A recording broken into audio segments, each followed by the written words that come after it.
Express sports page में Mirza Iqbal Baig Express News के viewers को खुश आमदीद कहता है। आज भी स्पॉट फिक्सिंग स्कैंडल के हवाले से आज समाअत हुई ट्रिब्यूनल की जानिब से। जस्टिस रिटायर्ड असगर हैदर की सरबराही में जो पीसीबी का ट्रिब्यूनल है, और आज इस ट्रिब्यूनल के सामने पाकिस्तान के दो क्रिकेटर्स खालिद लतीफ और शाहजेब हसन पेश हुए।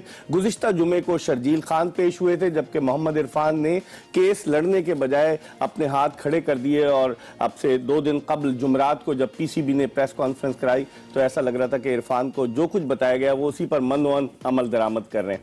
अब बात करेंगे पाकिस्तान क्रिकेट के उमूर के हवाले से, हम बात करेंगे पाकिस्तान क्रिकेट बोर्ड के मीडिया के हवाले से। कल जब अहमद शहजाद को चोट लगी तो पाकिस्तान क्रिकेट बोर्ड के जो मीडिया के रिप्रेजेंटेटिव हैं, जो पीसीबी की एक अहम शख्सियत के रिश्तेदार तस्वुर किए जाते हैं, हर दौरे पर जाते हैं, उन्होंने कह दिया कि अहमद शहजाद की हालत इंतहाई तशवीशनाक है और उन्हें अस्पताल भेज दिया गया। थोड़ी देर बाद अहमद शहजाद जो थे वो ग्राउंड में नजर आए।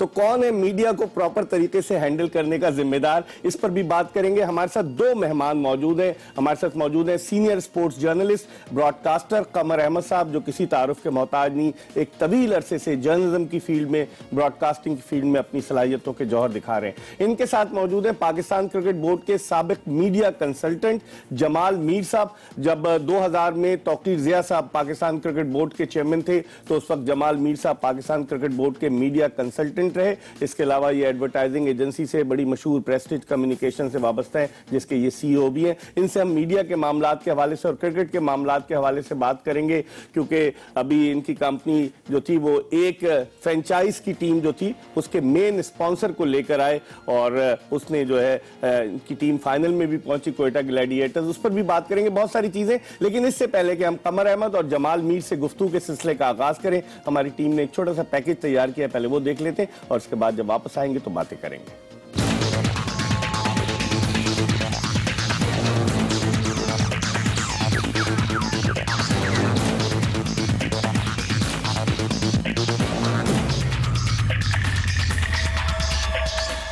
Pakistan super league spot fixing scandal में पाकिस्तान क्रिकेट बोर्ड के ओहदेदारान को एक कुर्बानी का बकरा मोहम्मद इरफान की सूरत में मिल ही गया। मोहम्मद इरफान पर 10 लाख जुर्माना और 6 माह का बैन लगाकर पीसीबी ओहदेदारान ये तासुर देने की कोशिश कर रहे हैं कि जो भी खिलाड़ी मुलविस पाया गया उसे सजा दी जाएगी। फिर पाकिस्तान क्रिकेट बोर्ड ने मोहम्मद इरफान के साथ किसी किस्म की डील कर ली है और जो जुर्माना मोहम्मद इरफान पर लगाया गया है, क्या वो पीसीबी उनसे वसूल करेगी? एक सवाल तो ये भी पैदा होता है कि जिस तरह पीसीबी ओहदेदारान का दावा था कि उनके पास पुख्ता सबूत मौजूद हैं, तो आया उनके पास ऐसा कोई सबूत मौजूद था भी, या सिर्फ मोहम्मद इरफान पर दबाव डाला गया, या उन्हें एक डील के तहत जुर्म कबूल करने पर राजी किया गया? क्योंकि किसी भी किस्म का सबूत तो अब तक शायकीन क्रिकेट के सामने नहीं लाया गया। स्पॉट फिक्सिंग स्कैंडल में शर्जील खान तो पहले ही पीसीबी की जानिब से कायम करदा ट्रिब्यूनल के सामने पेश हो चुके हैं, जबकि खालिद लतीफ आज ट्रिब्यूनल के सामने पेश हुए और उनसे तहकीकात की गई। क्रिकेट के नाक़िदीन ये सोचने पर भी मजबूर हैं कि अगर पीसीबी के पास सबूत मौजूद हैं तो फिर ट्रिब्यूनल का तश्कील दिया जाना और एफआईए की जानिब से तहकीकात करने का क्या जवाब बनता है, और खिलाड़ियों को सजा देने के लिए आखिर किस बात का इंतजार किया जा रहा है। दूसरी जानिब चेयरमैन पीसीबी शहरियार खान ने अपना इस्तीफा वजीर आजम पाकिस्तान को भिजवा दिया है, जबकि उनकी मुद्दत अगस्त में खत्म होना है। एक खबर ये भी है कि पीसीबी चेयरमैन की तकर्रुरी के लिए चेयरमैन पीएसएल नजम सेठी भी बुरी तरह बेताब हैं। अब देखना यह है कि चेयरमैन पीसीबी का ओहदा किसके हिस्से में आता है और स्पॉट फिक्सिंग स्कैंडल में पीसीबी ओहदेदारान को दूसरा बकरा भी कुर्बानी के लिए मिलता है या नहीं। जी, पैकेज आपने देखा। गुफ्तगू का आगाज करते हैं कमर अहमद साहब से। कमर अहमद साहब, आपने पूरी दुनिया में क्रिकेट कवर की है, ये स्पॉट फिक्सिंग स्कैंडल जैसे पाकिस्तान क्रिकेट बोर्ड हैंडल कर रहा है, आप भी मुझे याद है 9 फरवरी को वहाँ दुबई में मौजूद थे, ये जिस तरह से हैंडल कर रहा है इससे तो जग हसाई हो रही, कोई चीजें कंक्रीट चीजें सामने नहीं आ रही, क्या कहेंगे? बहुत ज़्यादा तूल दे दिया इसको और बहुत ज़्यादा इसलिए पाकिस्तान की भी बदनामी है, पाकिस्तान क्रिकेट बोर्ड की बदनामी है, पाकिस्तान के खिलाड़ियों की भी बदनामी है जिन पे इल्ज़ाम लगाए गए हैं, और लोग अब शक्कू को शुबहात की नज़र से पाकिस्तानी खिलाड़ियों को देखने लगे हैं। इसको ज़्यादा और तूल देंगे तो और भी बदनामी और जगहसाई हो। राशिद लतीफ़ ने एक प्रेस कॉन्फ्रेंस की, इससे पहले जमाल मीर साहब की तरफ आओ, वो कहता है कि मैंने 10 मरतबा इनको बताया कि मुझे ऑफर हुई, बुकीज़ का भी बताया, पीसीबी ने कुछ नहीं किया। वो कहता है कि लड़के, जिस तरह इन पर यह कहा गया है कि आपने बुकीज़ से राब्ते का क्यों नहीं बताया, वो कहते हैं कि जी धमकियाँ मिलती हैं, फैमिली को धमकियाँ मिलती हैं, आप बाद में मोहम्मद इरफान ने तस्लीम किया, तो इसमें किसका कसूर आप समझते हैं? बात दरअसल ये है कि जाहिर है कि धमकियाँ तो मिलती हैं, इसमें तो कोई शक नहीं है, लेकिन बात यह है कि अगर आप सच बोल रहे हैं तो फिर इसमें डरना भी नहीं चाहिए, आपको खुल के सामने आना चाहिए, और जितने भी आपके सामने सबूत हैं, चाहे कोई भी हो, राशिद लतीफ़ हो या कोई भी हो, उनको सारे सबूत लाकर ये बताना चाहिए कि ये सॉलिड प्रूफ है मेरे पास। सही। और मैं किसी से नहीं डरता। सही। धमकियां तो आती हैं, हमेशा आती हैं। सही। जमाल मीर साहब, आप मीडिया से भी वाबस्ता है, एडवर्टाइजिंग एजेंसी का भी जिक्र किया, कैसे देखते हैं सिनारियो को मीडिया के अंदाज से, जिस तरह से मीडिया में हैंडल किया गया, आपकी क्या राय है, क्योंकि आप पीसीबी के साथ अटैच भी रह चुके हैं? पीसीबी के साथ भी अटैच रहे हैं, बट एडवर्टाइजिंग के साथ हमारे मल्टीनेशनल क्लाइंट्स हैं, इश्यूज आते हैं। हमने बड़ी कंट्रोवर्शियल इंडस्ट्रीज, टबैको होए, फार्मास्यूटिकल होए, उनको भी डील किया है। आई थिंक हमारे यहाँ मसला ये आता है कि there is no single focus कोई नहीं है, और जो इश्यूज हैं उनको प्रीएम्प्ट करना चाहिए, इनको पता होना चाहिए क्या इशू है, कहाँ से हो सकते हैं, कैसे टैकल किया जाता है। I think a lot of issues जो हमारे होते हैं यहाँ, जो ज़्यादा जिस तरह कमर साहब कह रहे हैं कि काफ़ी मिस हैंडल किया गया, वो होता है lack of coordination, lack of anticipation, understanding of the subject. उसकी वजह से होता ही है कि मल्टीपल स्टेटमेंट्स आती हैं, फिर उनके जो एक्ट्स होते हैं they are contrary to what the first statement has been, तो वो एक मीडिया को भी मिल जाती है एक अपॉर्चुनिटी टू डिस्कनेक्ट देख के भी to get to the truth, जिसमें और ज़्यादा कंट्रोवर्सी रेज होती है। तो I think they need a professional outfit over there. और मीडिया का रोल जो आप देख रहे हैं हर जगह से, मतलब आप पाकिस्तान में भी देखें, इंटरनेशनली तो है ही, और जितनी उनके पास अब एक्सेस है इंफॉर्मेशन को, उसको सामने रखते हुए तो you have to have a very clear cut policy. अब इट्स नॉट अबाउट के जी जर्नलिस्ट और पर्सनल रिलेशनशिप पे काम चलेगा, it has to be professional relationships, और इनके पास बेसिस होने चाहिए।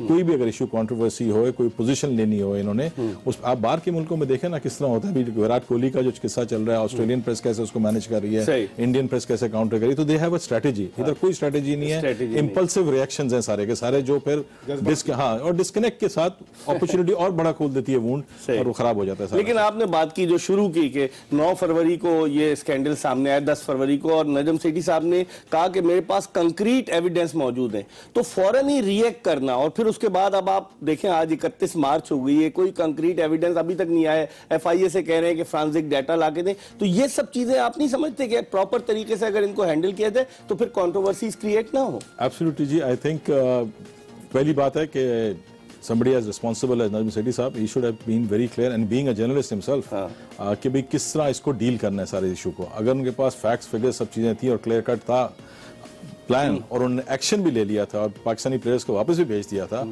तो फिर तो उनको मच फास्टर रिएक्ट करके जो भी डिसाइसिव स्टेप्स थे वो लेने चाहिए थे।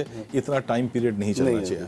उसने मतलब इनकी भी क्रेडिबिलिटी खराब की, इट वाज मोर, और आपने अपने मुल्क के लिए भी किया कि ठीक है इश्यूज तो ग्लोबल हैं, मगर क्वेश्चन है कि वो हैंडल कर सकते हैं। हम इसको इतना मिस हैंडल करते हैं कि इट सीम्स कि खाली पाकिस्तान में ये इशू और किधर और नहीं है। कमर भाई, मैं कता कलामी आप ही की तरफ आ रहा हूँ कि ये फिर जिस तरह से 2 को तो वापस भेज दिया गया, फिर इरफान पुरी उसमें रहा, शाहजेब हसन पुरी उसमें रहा, फिर कहते हैं कुछ और नाम है, पहले जुल्फिकार बाबर का नाम आया, फिर अभी कहते हैं कुछ और नाम है। सेठी साहब खुद स्टेटमेंट देते हैं कि बहुत सारे अभी और भी हैं, अभी हम बताएंगे, हमने पहुंच गए तय तक। तो आप नहीं समझते कि इस तरीके से तो काम नहीं चलेगा? फैसल के दूसरे दिन जब ये सामने बात आई है, तो मैं समझता हूँ कि रैशनल और रीजनेबल बिहेवियर यही होता कि जो ऑफिशियल थे उनको खामोशी से, जिनको भी रिप्रीमांड करना था, जिनको वापस भेजना था, भेजकर और चीज़ों को दबाने की कोशिश करते, और जब पीएसएल खत्म होता तो उसके बाद इंक्वायरियां शुरू करते। लेकिन ये कहते हैं आईसीसी का दबाव था, जिसका भी दबाव हो। बात यह है कि अब ये जो स्पॉट फिक्सिंग का कजिया चल रहा है, कंट्रोवर्सी, इसमें अब बार बार जो पुराने खिलाड़ी हैं उनके नाम भी आना शुरू हो गए, चंद पुराने खिलाड़ी हैं, गड़े मुर्दे शुरू हो गए, वो आकर एक दूसरे पे इल्जाम लगाना शुरू हो गए।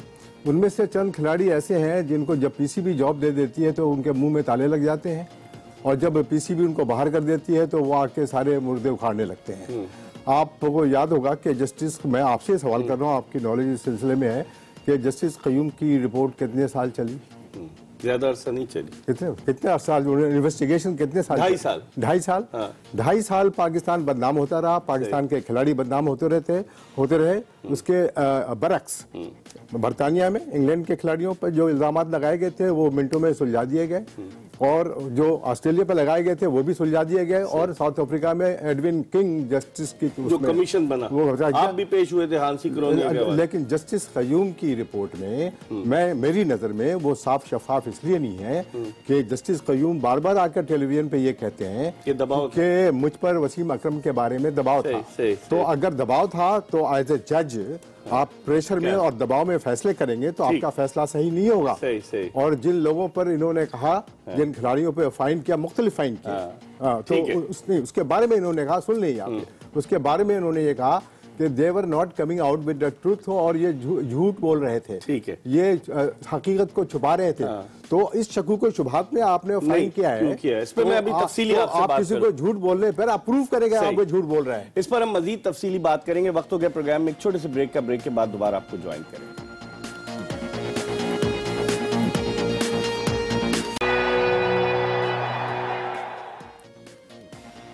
ब्रेक के बाद एक मरतबा फिर सीनियर स्पोर्ट्स जर्नलिस्ट कमर अहमद और पीसीबी के मीडिया कंसल्टेंट, साबिक मीडिया कंसल्टेंट जमाल मीर के साथ एक मरतबा फिर शो में खुश आमदीद। कमर अहमद साहब जस्टिस कय्यूम कमीशन के हवाले से बात कर रहे थे, थोड़ी सी बात करते हैं जमाल मीर साहब से। जमाल मीर साहब, स्पॉन्सर्स का क्या, आप चूंकि एडवर्टाइजिंग एजेंसी के ओनर भी हैं, स्पॉन्सर्स का क्या रिएक्शन होता है अगर आप करोड़ों रुपए खर्च कर रहे हैं और फिर ऐन मौके पर आपको बताया जाए कि फाइनल जो है वो बजाय दुबई के लाहौर में होगा और आपके टॉप के प्लेयर्स अगर खेलने से इनकार कर दें, तो स्पॉन्सर्स का क्या रवैया होता है? वो तो इसलिए इन्वेस्ट करते हैं कि आखिर तक, टूर्नामेंट के आखिर तक साथ रहें। That's true. स्पॉन्सर्स के साथ बड़ी क्लियर कट अंडरस्टैंडिंग होनी चाहिए।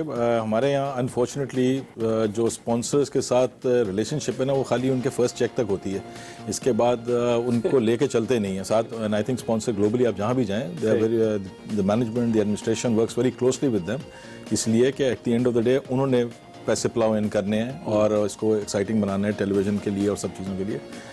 लास्ट मिनट आई थिंक वो बहुत डिलेड था, अगर करना था तो उससे बहुत पहले करना चाहिए था। उसके प्रोज एंड कॉन्स हैं लाहौर में कराने के, पाकिस्तान में कराने के, मगर मेरा व्यू ये है कि अभी हमने इस लीग को रोबस्ट बनाना है, इसको एक स्टैचर देना है, उसके लिए इसको वहाँ दुबई में ही होना चाहिए था, बिकॉज फुल स्ट्रेच टीम्स होनी चाहिए थी, जिससे पता चले ये कंपेरेटिव नेचर जो गेम की थी वो हाईलाइट होती। तो I think from that perspective Quetta Gladiators one team, one of my clients jubilee life कर रही थी, उसको स्पॉन्सर किया था, उन्होंने बहुत सफ़र किया because they were very disruptive कि आपने 4 प्लेयर्स उनके बाहर कर दिए obviously for security reasons, and we don't have to get emotional about it. बात ये है कि it's a global sport and security के इश्यूज हैं, ठीक है, कोई ऐसी बड़ी बात नहीं है, बट थिंग्स विल चेंज। मगर गेम को और उसका जो स्टैचर था पीएसएल का और जिस लेवल पे वो चल रहा था और बिल्ड हो रहा है उसका, तो उसके नजरिए से I think we should have just continued till we can do a more regular side games पहले करवा लेते तो ज्यादा बेहतर था। अब साहब, आपने दुनिया भर में क्रिकेट कवर की है, श्रीलंकन प्रीमियर लीग हुई, स्पॉट फिक्सिंग के स्कैंडल सामने आया, उसके बाद वो लीग ही खत्म हो गई। बांग्लादेश प्रीमियर लीग हुई, उसमें स्कैंडल सामने आया, बीच में गैप आ गया, फिर अभी हुई। क्या समझते हैं इस स्पॉट फिक्सिंग स्कैंडल से पाकिस्तान सुपर लीग को कितना नुकसान पहुंचेगा? आप गैर ममालिक में भी जाते हैं, क्या फॉरेन क्रिकेट बोर्ड्स इस स्पॉट फिक्सिंग स्कैंडल के आने के बाद अपने प्लेयर्स को परमिशन देंगे कि नहीं देंगे? देखिए, जो आम क्रिकेट के फैंस और सपोर्टर्स हैं वो उनमें अवेयरनेस बड़ी आ गई है पूरी दुनिया में, ये सारे कंट्रोवर्सीज और किस्से सुनकर। और ये एक हकीकत है कि सट्टेबाजी होती है। सट्टेबाजी का मतलब ये नहीं है कि उसमें खिलाड़ी भी इन्वॉल्व हो, खिलाड़ी को सट्टेबाज इन्वॉल्व कर लेते हैं। तो ये जितनी भी लीग शुरू हुई है इनकी तो बदनामी शुरू से है, जब से आईपीएल आई है।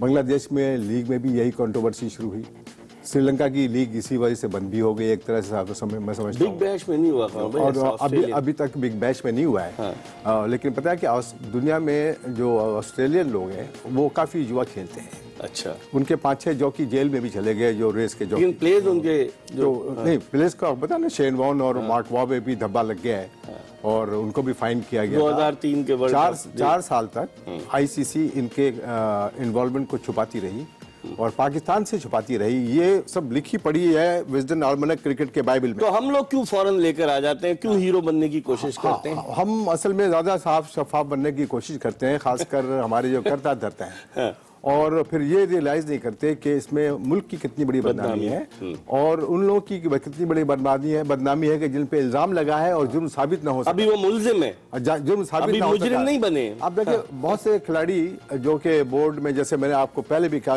प्रोग्राम के शुरू में कि मुलाजिम उनको थे, वो लोग मुलजिम थे, मुलाजिम। अच्छा, जो बोर्ड के मुलाजिम, वो बाद में बाज लोग उस वक्त वो कुछ नहीं बोलते थे। सही।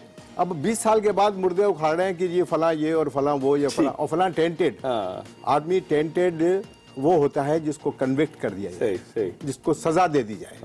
ठीक है ना। ये इस तरह के तो पाकिस्तान क्रिकेट में कमर भाई आपको देखिए ना, पता है, मैं आप पर इल्जामात लगा दूं और उसको सबूत ना हो तो क्या फायदा, तो आप भी टेंटेड हो जाएंगे। ठीक है जमाल मीर साहब, मैं आपसे पूछना चाहता हूं कि ये बताएं, आपके एक प्रोडक्ट डेवलप हो रही थी, आप तो चूंकि एडवर्टाइजिंग से वाबस्ता हैं, एडवर्टाइजर्स का इंटरेस्ट भी बहुत ज्यादा हो गया कंपनीज का कि यार पाकिस्तान सुपर लीग में किसी तरीके से इन्वॉल्व हो। आप समझते हैं कि इस स्कैंडल के सामने आने के बाद स्पॉन्सर्स थोड़ा सा रिलक्टेंट होंगे, या आप समझते हैं उसी जोश और जज्बे के साथ आएंगे?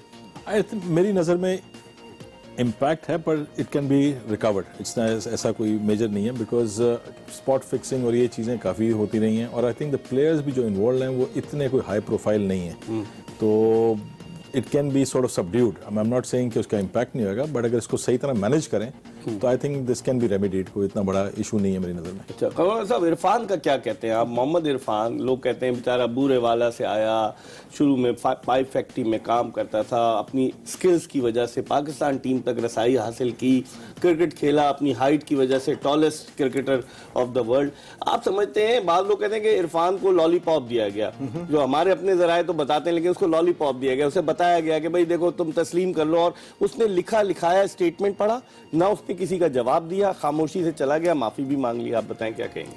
देखिए, एक चीज़ जो लोगों के दिमाग में सही तरीके से समो नहीं रही है, ये कन्फ्यूजन कि शर्जील खान को और खालिद लतीफ़ को तो फ़ौरन उठा के जहाज़ पे बैठा दिया गया, और फिर हमारे बोर्ड के लोग खुद ही ये कह रहे हैं कि और भी खिलाड़ी इन्वॉल्व हैं, उसमें नाम भी ले दिया सही इरफान का, और ये किसी और खिलाड़ी का, बल्कि इसको तो वापस भेज रहे थे कमर भाई, अगले दिन उसको रोक लिया इस्लामाबाद की टीम के लिए। लेकिन जब उन पे भी शकूक व शुबात थे तो उनको भी इक्वली ट्रीटमेंट देना चाहिए था, उनको भी जहाज पे बैठा देना चाहिए था। तो ये दोहरा मयार क्यों है, इसकी रीजन क्या समझते हैं? ये ड्यूअल जो स्टैंडर्ड है इन सब चीजों का, इसके तो बोर्ड ही जवाब दे सकता है। जिन लोगों ने खिलाड़ियों पे इल्जाम लगाए हैं, बोर्ड ने इल्जाम लगाया ना, उनके एंटी करप्शन यूनिट ने, तो फिर उनको ये चाहिए कि लोगों को बताएं कि ये इल्जामात वहां पर क्या थे और अब आप क्या कर रहे हैं, आप क्या उनको प्रेशराइज कर रहे हैं। लेकिन बोर्ड कह रहा था हमारे पास मैसेजेस हैं और हमने पकड़ लिया है, तो कहाँ गए फिर वो? आप एफआईए की मदद मांग रहे हैं, सॉलिड प्रूफ है, ये सारी चीजें आ रही थी। सही। तो उसके बाद इन्होंने एफआईए से कांटेक्ट कर लिया, फिर उसके बाद इन्होंने इन्वेस्टिगेशन रुक गई ओके अब हम खुद करेंगे। उसके बाद अब बाजार में खबरें ये भी चल रही हैं, अखबार हम लोग इस फील्ड में हैं कि मामला दब जाएगा, कि अंडर ड्यूरेस यानी प्रेशर डाल करके इरफान से ये सब चीजें कराई गई। बिल्कुल सही कह रहे हैं। ये अफवाहें, बिल्कुल अफवाहें। ये इसमें हकीकत क्या है वो अल्लाह जानता। ठीक है, हम एक ब्रेक ले रहे हैं, हमारे साथ कमर अहमद और जमाल मीर मौजूद हैं। ब्रेक के बाद वापस आएंगे तो इस अहम मामले पर गुफ्तगू के सिलसिले को मजीद आगे की तरफ बढ़ाएंगे, कहीं जाएगा नहीं। Stay tune to Express news.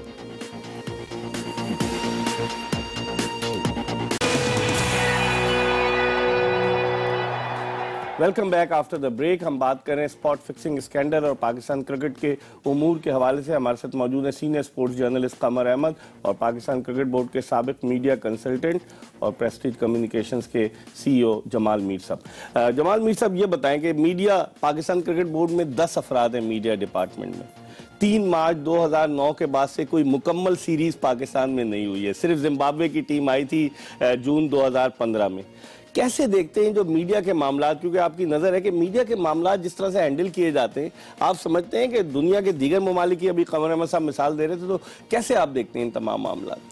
मुझे नहीं पता कि कौन से लोग उन्होंने हायर किए और इतनी ज़रूरत है भी इतनी लंबी। जनरली उनके पास हर टीम के साथ एक मीडिया, उनके PR का आदमी होता है, और बात वही है कि आपको अगर करंट सिचुएशंस और चीज़ों का पता हो और आपने एक पॉलिसी बनाई हो, एक स्टांस डेवलप किया, प्रपोजिशन, आप उस पर स्टिक करें और उसको बिल्ड करें। ये ग्लोबल है, मतलब इट्स नॉट जस्ट क्रिकेट, आप पॉलिटिक्स में देख लेंगे, ये सब हर जगह। तो there is a mind set, there is a philosophy which you want to follow. Unfortunately हमारे यहाँ ये, मैंने कहा ना कि होता यही है कि it's personal views and opinions how they see it, जिसकी वजह से ये होता है कि हर एक का डिफरेंट होता है। जब एक कॉर्पोरेट पॉलिसी अगर एक चीज़ होगी, अब ग्लोबली भी होता है, कंपनीज के साथ सिचुएशंस होती हैं, तो वो आपको एक प्रेस रिलीज भेजाते हैं जो कॉर्पोरेट हेड से होता है कि हमने ये पोजीशन लेनी है और इसको डिफेंड करना ऑन दीस पॉइंट्स। यहाँ तो हर आदमी अपनी राय का इज़हार करता है। अच्छा, इसी क्योंकि इस किस्म की सिचुएशन है, देयरफॉर आप इनकरेज भी करते हैं lot of journalist who are not up to that stand to understand the game, तो वो स्पाइस और स्कूप्स लेने के लिए आए होते हैं और ये दे रहे होते हैं, जिसका एंड रिजल्ट होता है कि वो सब अखबार में चीजें फैली होती हैं, वेरी डिफिकल्ट टू मैनेज। और PR का एक कॉन्सेप्ट जो गलत है यहाँ हमेशा, मैं मतलब हम जो एजेंसीज में रहते हैं और कभी गवर्नमेंट के भी काम करते हैं, वो समझते हैं कि गलत चीज को भी जो है ना सही बना के पेश किया जा सकता है और वो सस्टेन करेगी। ये नहीं आप एक या दो दफा आप एक स्टोरी बना सकते हैं, मगर आप at the end of the day जो जेन्युइन जो रियल एक्सपीरियंस वहाँ मार्केट में है वो उसी से कंज्यूमर या पब्लिक लेगी ना ओपिनियन। वो आपके कहने से तो कुछ नहीं चेंज होगा। सही। तो आपको अपने बिहेवियर के अंदर भी एक certain amount of consistency develop करनी पड़ेगी ताकि उस मैसेज को आप आगे लेके जा सकें। तो वो वहाँ बहुत बड़ा गैप है हमारे यहाँ। आई डोंट थिंक वो अंडरस्टैंडिंग अभी डेवलप हुई है। हमारे साहब आप कह रहे थे कि मुख्तलिफ दुनिया के ममालिक की, हमारे क्या है, ये पाकिस्तान क्रिकेट बोर्ड क्या खौफजदा है। पिछली PSL में 45 से ज्यादा जर्नलिस्ट को $1000 रिटर्न टिकट दुबई की वीजा फीस देकर भेजा गया। इस आप पिछली में भी थे, शुरू में मैं तो पूरी दोनों में था। इस PSL में 30 के लगभग जर्नलिस्ट को वीजा फीस, किसी को $1500 बाकायदा घर चेक भेजा गया, किसी को वीजा फीस अलग से दी गई, रिटर्न टिकट दिया गया, और फिर 2-2, 3-3 दिन के बाद वो लोग अपने घर वापस आ गए, अपने पैसे कैश करा लिए। पाकिस्तान क्रिकेट बोर्ड का ये काम है, इसको ब्राइबरी की मद में लिया जाए या इसको मदद की मद में लिया जाए? ये पाकिस्तान क्रिकेट बोर्ड का तो मौक़िफ़ हमेशा यह है कि हम प्रमोट करना चाहते हैं मीडिया के लोगों को, जर्नलिज्म को फ़रोग़ देना चाहते हैं। सिर्फ 2 दिन के लिए, ठीक है ना? हाँ, तो ऐसे लोगों को भेजना चाहिए, ठीक है भेजें आप, इसलिए कि मुख्तलिफ इदारे, हालांकि बहुत सारे रिच इदारे भी हैं, वो नहीं भेजते हैं और उनको भेजने वो नहीं समझते हैं कि अगर उनको भेजेंगे अपने आदमी को तो उनको ज़्यादा कवरेज मिलेगी और बहुत सी एक्सक्लूसिव चीज़ें मिलेंगी। लेकिन PCB अगर भेजता है, ये कोई नई बात तो नहीं है। एक ज़माने से अकबाल, आपको भी पता है, मुझे भी पता है कि ये दौरे लोग करते रहे हैं PCB के खर्चे पर। लेकिन ऐसे लोगों को भेजे जिनसे आपको रिटर्न में कुछ फवायद भी हो रहे हो, आपको डॉलर्स कैश करा रहे हो, आपको पूरे मीडिया कवरेज मिल रहा हो। ये नहीं कि आप आए 2 दिन के लिए और टेलीविजन खरीदा और घर आके डॉलर कैश करा लिए। ये नहीं होना चाहिए। तो कवरेज मिलनी चाहिए ना। PCB का मकसद लोगों को प्रमोट करने का, सहाफ़ियों को ये होता है। लोग बताते हैं कि ये इनको हम प्रमोट करेंगे, इनके नॉलेज में इजाफा होगा, ठीक है ना? इनकी नॉलेज में या PCB की? हाँ, लेकिन मैं समझता हूँ कि ज़्यादातर इजाफा हमारे सहाफ़ियों की नॉलेज में होता है। नॉलेज में नहीं, उनके बैंक अकाउंट में इजाफा होता है। जमाल मीर साहब, आप भी मीडिया से हैंडल करते हैं ना, ये आप समझते हैं ये ऑर्गेनाइजेशंस का काम है या ये क्रिकेट बोर्ड का काम है? फिर क्रिकेट बोर्ड ये समझता है कि हमने जिसको भेजा है वो हमारे हक में स्टोरी लिखेगा, उनसे तवक्कुआत बड़ी वाबस्ता कर लेता है। ये एक चीज़ जो है, जो मैं कहता हूँ कि बड़ा प्रॉब्लमैटिक है, और वो मैं खाली बोर्ड के पॉइंट ऑफ व्यू से नहीं कहता, बाकी भी यहाँ है। वो मैंने कहा ना कि कॉन्सेप्ट ऑफ PR बड़ा डिस्टॉर्टेड है यहाँ मतलब अच्छा ब्रीफिंग भी कोई नहीं है। अब मैंने कभी नहीं देखा, थोड़ा PCB में रहा भी था तो जर्नलिस्ट साहब सबसे हुआ। आई जेन्युइनली बिलीव कि आपको उनके साथ शेयर करने हैं, थॉट्स डिस्कस करने हैं जिस तरह है, ताकि आपकी भी थॉट्स क्लियर हों, उनकी भी क्लैरिटी आए। फिर आपके पास एक एजेंडा होना चाहिए कि हमने एज पाकिस्तान के लिए क्या करना है और किस तरह उसको बिल्ड करना है। हर चीज़ के प्रोज एंड कॉन्स होते हैं, मगर आपके पास एक स्ट्रेटेजी होती है। यहाँ तो स्ट्रेटेजी के बगैर ही चल रहे होते हैं सारे के सारे। हर चीज़ों में कई जब बार होते हैं, ऑर्गेनाइजेशन के अंदर मल्टीपल चीज़ें हो चल रही होती हैं, तो वो खुद वहाँ से भी आपको इम्पैक्ट कर रहे होते हैं नेगेटिवली। तो आई थिंक उस पॉइंट ऑफ व्यू से जर्नलिस्टों को ठीक है, आप प्रमोट करें, एक्सपोजर दिलाएं। ऑब्वियसली एक बड़ी इन्फिनिट इंडस्ट्री है, आपने उनको बिल्ड करना है, मगर उनके साथ अदर देन जस्ट टिकट और खाने पीने के अलावा वहाँ कोई सेशंस लगने चाहिए, वहाँ डिस्कशन होनी चाहिए, ब्रीफिंग, डीप ब्रीफिंग, ताकि बताया जाए, ताकि उनको पता चले किस तरह लेके चलना है। उनके पास भी काफी नॉलेज आती है, वो बैठते हैं दूसरे जर्नलिस्ट में, एक पॉइंट ऑफ व्यू लोगों के लेते हैं, तो उनको पता चले परसेप्शन मैनेजमेंट में हमें क्या कुछ करना है। तो आई डोंट थिंक इस डेप्थ की डिस्कशन या इस डेप्थ की सोफिस्टिकेशन है उसके अंदर। यहाँ खाली टिकट और एक्सपेंडिचर किया, व्हिच इज नॉट व्हाट। इस पे मैं कमर अहमद की राय जरूर लूंगा, लेकिन एक छोटा सा ब्रेक ले रहे हैं। ब्रेक के बाद वापस आएंगे तो कमर अहमद से पूछेंगे कि दुनिया के दीगर क्रिकेट बोर्ड्स का इस तरह से करते हैं, क्या करते हैं, इनसे पूछेंगे एक छोटे से ब्रेक के बाद। सीनियर स्पोर्ट्स जर्नलिस्ट कमर अहमद और पाकिस्तान क्रिकेट बोर्ड के साबिक मीडिया कंसल्टेंट जमाल मीर के साथ एक मरतबा फिर शो में खुशामदीद। हम बात कर रहे थे स्पॉट फिक्सिंग स्कैंडल और मीडिया को हैंडल करने के हवाले से। कमर अहमद साहब, आपने दुनिया भर में ट्रैवल किया है, क्या दुनिया के कई क्रिकेट बोर्ड्स इस तरह से सहाफियों को पैसे देते हैं, घर चेक भेजते हैं और फिर वो रिसीव भी उनसे कराते हैं, ऐसा होता है? डिफरेंट सिस्टम है मीडिया का और सहाफत का।